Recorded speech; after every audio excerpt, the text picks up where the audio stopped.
أعوذ بالله من الشيطان الرجيم وإذا جاءتهم آية قالوا لن نؤمن حتى نؤتي مثل ما أوتي رسل الله الله أعلم حيث يجعل رسالته سيصيب الذين أجرموا صغار عند الله وعذاب شديد بما كانوا يمكرون۔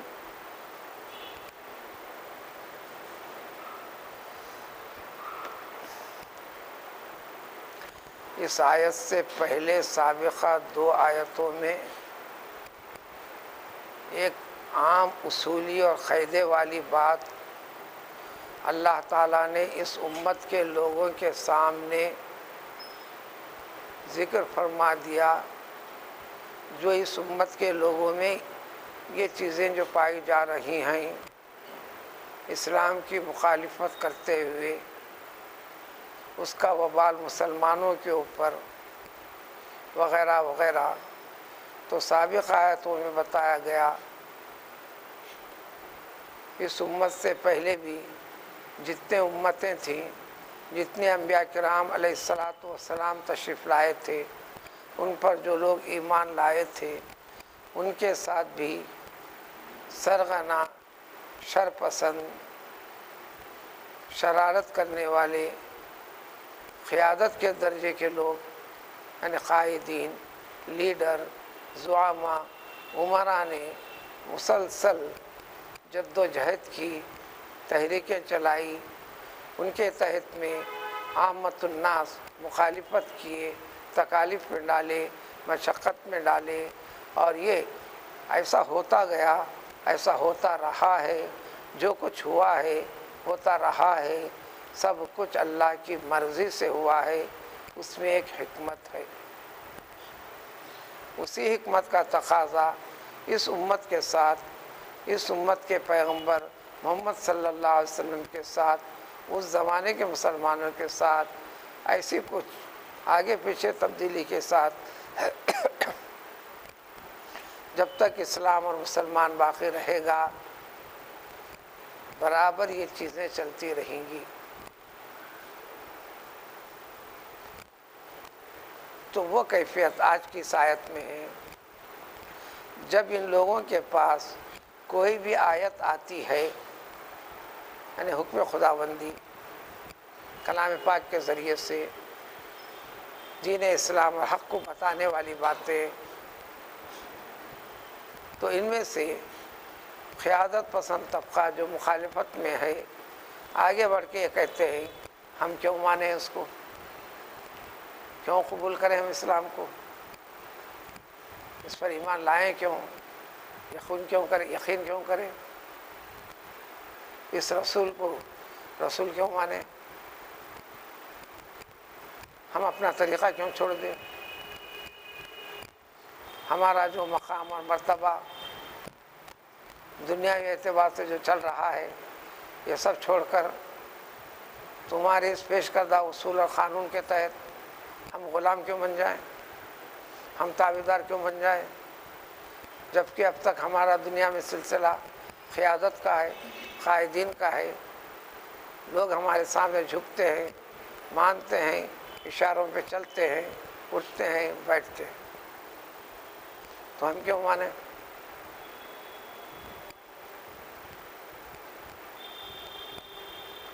ٹھیک ہے، ہم مانتے ہیں، جیسا تمہارے قبیلے میں تم میں ایک ایسا رسول آیا نا، ہمارے خاندان میں بھی، ہمارے قبیلے میں بھی ایک نبی آ جانا،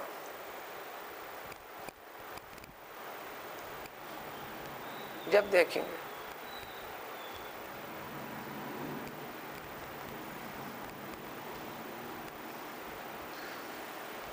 یعنی بالفاظ دیگر وزیر اعظم کی طرف سے ایک آرڈر جاری ہوا، پبلک یہ کہے نہیں ہمیں بھی وزارت عظمیٰ دو، ہم مانتے ہیں۔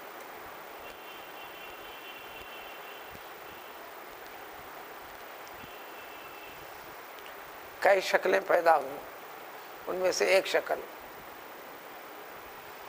ابو جہل سب سے نمایاں مقام ادا کرا.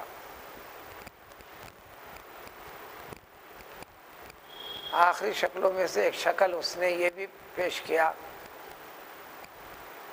دیکھو ہمارا ہمیشہ اب تک ٹکراؤ آمنا سامنا رہا ہے قبیلے عبد مناف سے. یہ حضور اکرم صلی اللہ علیہ وآلہ وسلم کے جد اعلیٰ ہوتے ہیں مناف. محمد بن عبداللہ بن عبد المطلب بن ہاشم بن عبد مناف.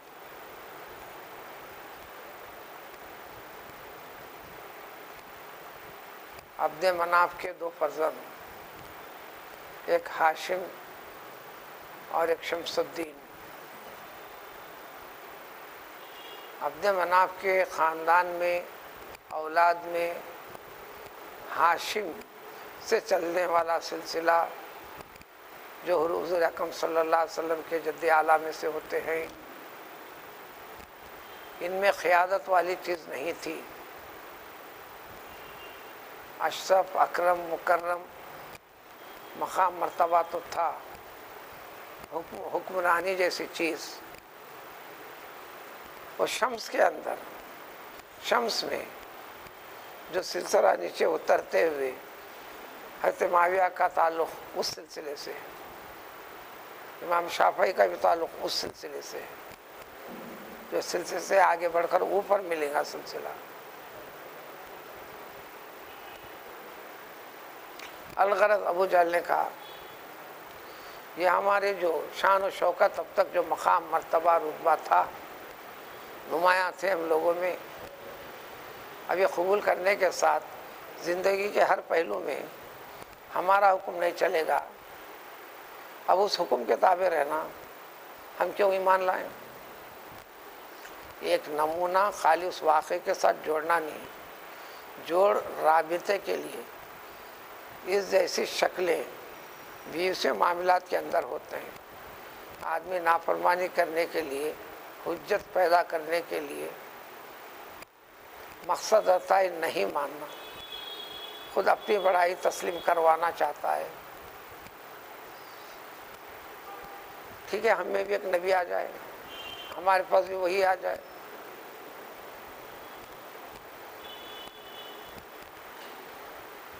ٹھیک ہے، یا ایسی چیز پیش کرو حتیٰ نؤتی مثل ما اوتی رسول اللہ، ہم کو بھی ایسی چیزیں ملیں جو تمام انبیاء کرام علیہ السلام کو اللہ تعالیٰ معجزات دیتے رہے، یہ ہم کو بھی عطا ہو جائے. لفظی ترجمہ رسول کی جمع رسول، اللہ کے رسولوں کو جو کچھ ملا،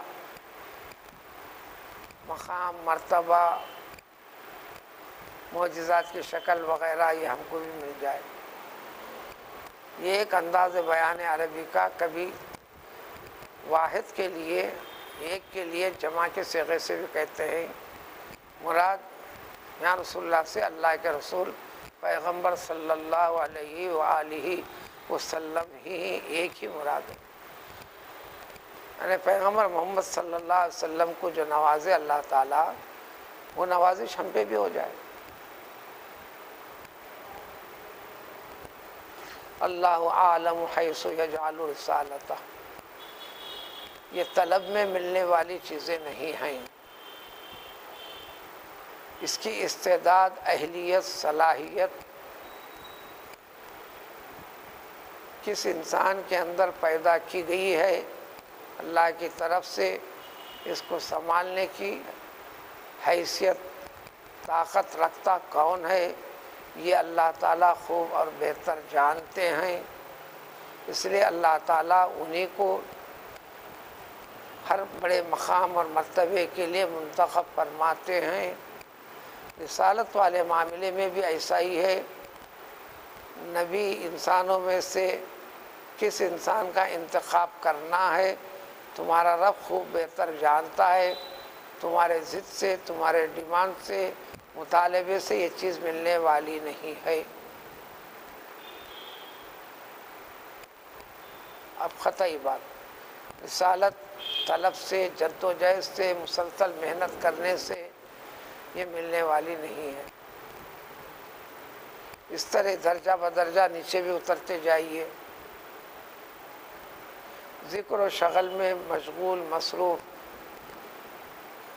انسانوں کی جانب سے گنتی کرنا دشوار ہے۔ تہجد گزار، 5 وقتہ 5 نمازوں کے، روزوں کی، زکوٰۃ کے، صدقات کے، وظیفے پڑھنے کے، ذکر کے، شغل کے بھی بڑی تعداد ہے۔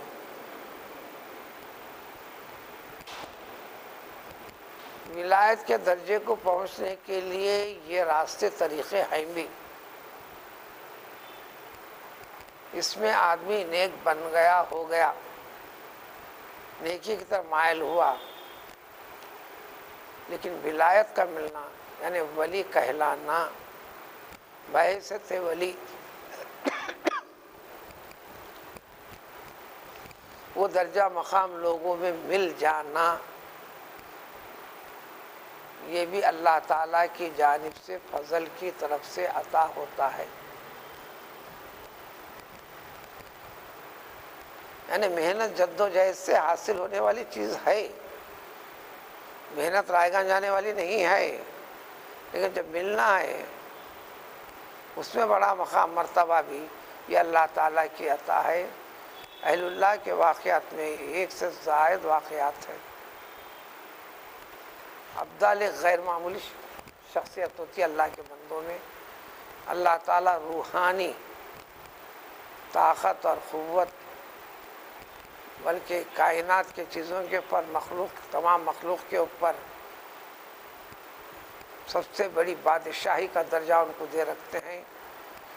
اس کی بڑی طویل تفصیل ہے، اس کو سمجھا بغیر آخری درجہ ولایتوں میں، جس کو بدل کہتے ہیں، ابدال 40 ہوتے ہیں، کبھی 39 ہوتے نہیں، کبھی 41 ہوتے نہیں۔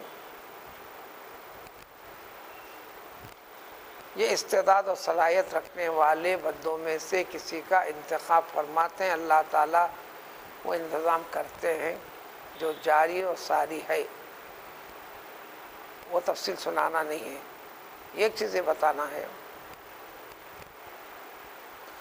یمن کے ایک بزرگ شیخ یمنی سے مشہور ہوتے ہیں، کہلاتے ہیں، ذکر و شغل میں، سلوک میں مشہور و معروف بزرگ۔ ان کے حلقہ ارادت کے اندر بھی بڑی تعداد دین کی تربیت پاتے ہوئے زندگیاں گزارنے لگے لوگ، مرید بن کر خدمت کرتے ہوئے، توحید کا سبق اس کی مشق کرتے ہوئے۔ اچانک ایک مرتبہ انہوں نے کہا، ان مریدوں میں سے ایک کو کہا، تم میرے ساتھ چلو، مجھے سیاحت کے لیے یعنی سفر پر فلاں مقام کو جانا ہے۔ یمن کے ایک مقام زبید سے اہواز تک، یوں سمجھو کہ ایک شہر سے دوسرے شہر تک، اس زمانے کے راستے سے سیاحت کرتے ہوئے پیدل چلنا ہے، جنگل وغیرہ ناپتے ہوئے نکلنا ہے۔ چلتے گئے، جاتے ہوئے ایک بستی میں پہنچے۔ اس بستی کے متعلق مشہور ہے، بہت ہی شوخی پسند، دنیا داری میں لگے ہوئے، ناچ گانے بیچیوں خرابیوں میں لگے ہوئے، مشہور بھی تھا۔ جب وہاں پہنچے تو ایک جگہ ناچ چل رہا ہے، گانا چل رہا ہے، سرور کے پارٹیاں چل رہی ہیں، تنبور یعنی میوزک باجے کا چل رہا ہے۔ وہاں پہنچ کر اپنے مرید سے کہے، وہ جو باجا بجانے والے کا جو بڑا سردار ہے، جو تنبور بجا رہا ہے، ذرا اس کو ادھر بلا کے لا۔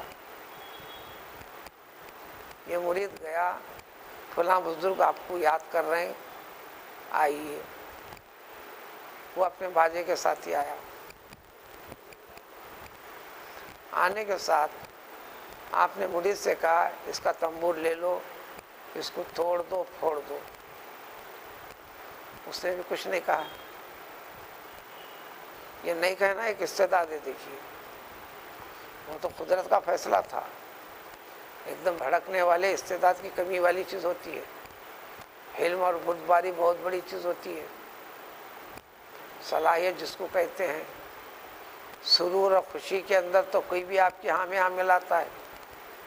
کچھ ایسے اسباب پیدا کر کے دیکھیے جو آپ کی طبیعت کے خلاف ہو، غصہ دلانے والی کیفیت ہو، اس وقت کتنے صبر اور برداشت کی کیفیت ہے، اونچ اور نیچ میں یکسانیت، انسانیت کے حدود میں رہنا، سارے عملی زندگی میں تربیت یہ پانا ہے۔ انہیں عالم ہے، اتنا ذاکر شاغل ہے، انہیں بن سکتا ہے یہ ضروری نہیں ہے۔ یہاں اس واقعے کے اندر یہی تفصیل ہے۔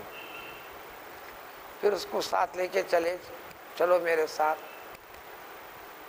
سمندر کے کنارے تک گئے۔ اس کی حالت بھی عجیب تھی، غسل کرنے کو کہے، کبھی وہ نماز بھی نہیں پڑھتے تھے۔ اس کے 2 رکعت نماز پڑھنے لگے، آپ بھی پڑھے۔ نماز پڑھنے کے بعد مصلی جو بچھائے تھے سمندر میں پانی کے اوپر ایسا پھینکا۔ اس کے بعد اس سے کہا یہ مصلی کے اوپر کھڑے ہو جا کے پانی پہ۔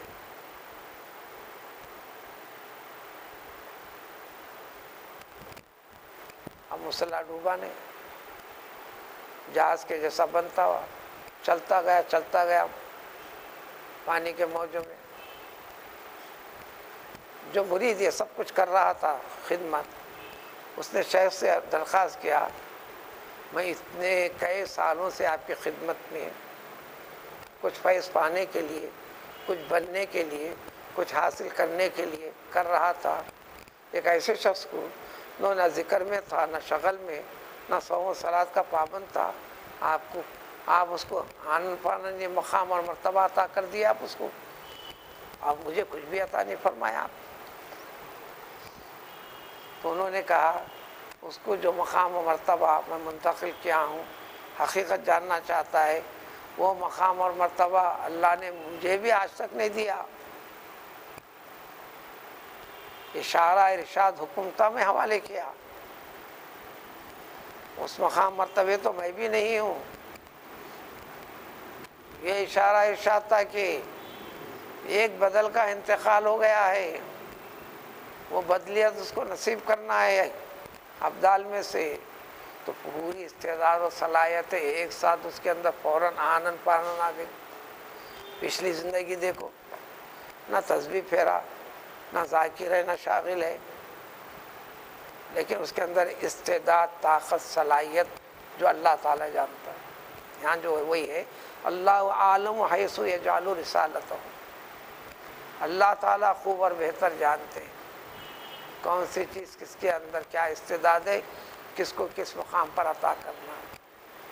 یہاں بھی یہ حجت ہے کہ ہم کو ایسا کیوں نہیں، یہ معجزے ہمارے ساتھ کیوں نہیں، یہ شان و صفت اس کے ساتھ ہوتی ہے ہمارے ساتھ کیوں نہیں۔ یہ سوچنا نہیں، صرف کرنا ہے۔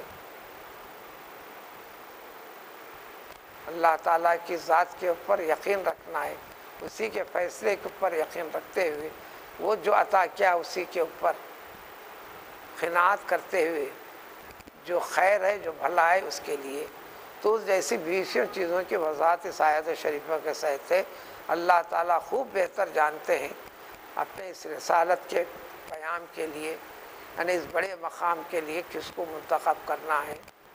اسی کے نتیجے میں محمد صلی اللہ علیہ وسلم کو عطا ہوا ہے، اور تم اپنے طلب اور مطالبے سے کہہ رہے ہو کہ ہم کو ملتا کیوں نہیں۔ یہ مطالبہ کرنا، ایسی چیزیں خود چھوٹے پن کی علامت ہے۔ یہ کہہ کر انکار کرتے ہیں تو سیصیب الذین اجرم مجرمین، جرم جنہوں نے کیا ان کو بہت جلد مل کر رہے گا صغار، ذلت۔ ہم بڑائی سے نیچے نہیں اترتے۔ یہ شان اور غرور والی کیفیت کو جو پکڑ رکھے ہو، ٹھیک ہے اس دنیا میں ذلت کا بھی سامنا کرنا پڑے،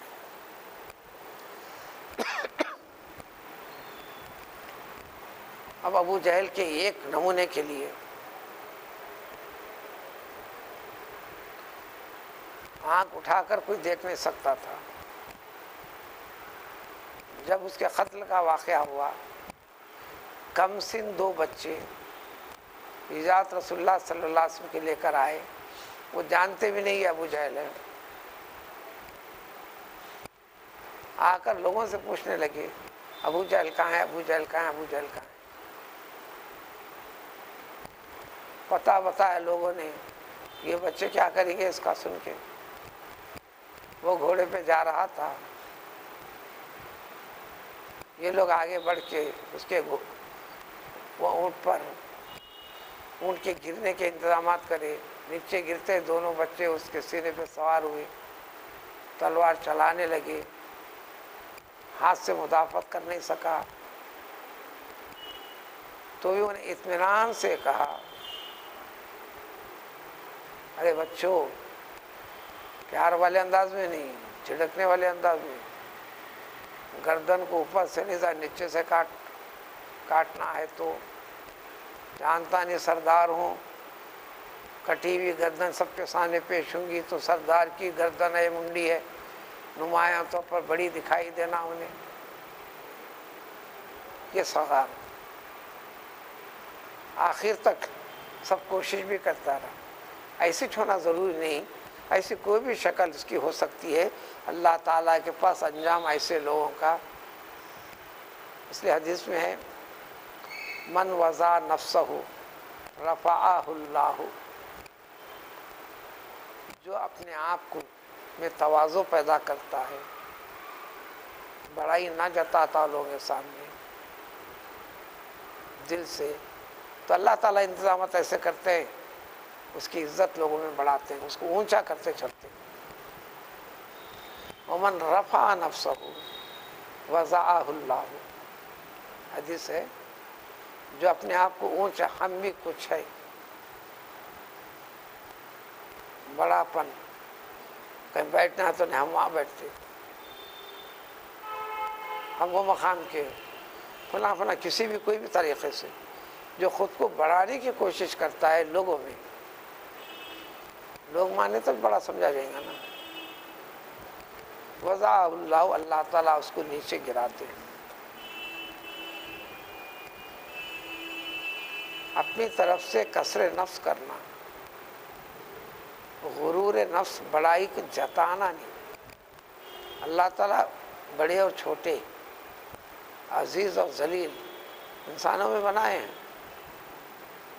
اب اس فکر کے ساتھ ہے کیا چیز حاصل کرنا ہے کرو. وعذاب شدید بما کانوا یمکرون، اس قسم کے مکر، فریب، بغض، حسد، کینہ، دھوکہ، خفیہ قسم کی جتنے چالیں ہوتی ہیں نقصان پہنچانے کی، جو طریقے ہوتے ہیں، جو پروگرامنگ بھی ہوتی ہو، اس کو کہتے ہیں مکر. اتفاق سے اردو میں بھی لفظ منتقل ہے، مکار، بدماش، چالو مزاج، شاطر، گول پھرانے والا، شریف لہجے میں نقصان میں ڈالنے والا، اس جیسے امور کو مکر کہتے ہیں.